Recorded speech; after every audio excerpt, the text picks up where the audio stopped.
Have you ever been alone? And I mean really alone.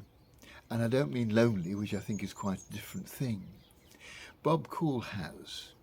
As part of a piece of academic research into his PhD thesis, which was on solitude, he decided to go and spend a year entirely on his own in Patagonia. And he took with him enough to sustain him physically, including all the materials for a shack which he built when he was first there. It was raised on stilts, of course, because of the need to keep it dry from any water on the ground. And he managed physically to survive really quite well. He says that rather to his surprise, because he'd done 3 months on his own before, it was the further it went into the year, the harder it got. Because when he did 3 months on his own, he hadn't got to the really demanding bit of having all that time to do nothing but just look after himself and think. The looking after himself took a lot of time. He says most days were fully occupied and he didn't have time to stop and think. But on Sundays, he made sure that he did.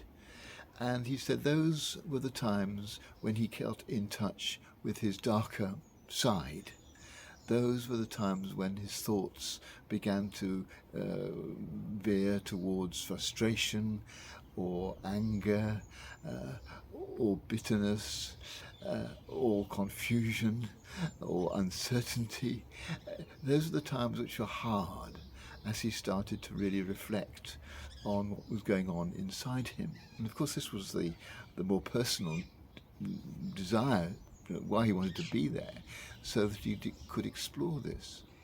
And he says that what he learnt from having to do this Sunday after Sunday, and indeed a lot of evenings and other times as well, was a ability to develop equanimity, the ability to just accept what happened, to realize that the dark bits inside us, those feelings which can be so unpleasant and so strong inside us, which we would describe as he did as dark, those things are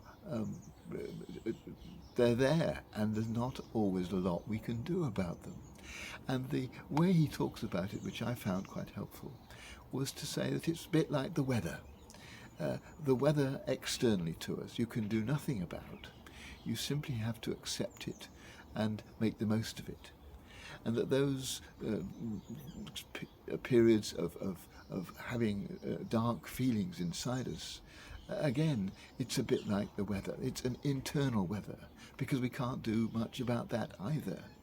But if we can learn to accept those feelings as part of who we are, part of life, and that they will go away, then I think we're beginning to develop what he described as equanimity, and which I think is a quality that we would all be glad to have.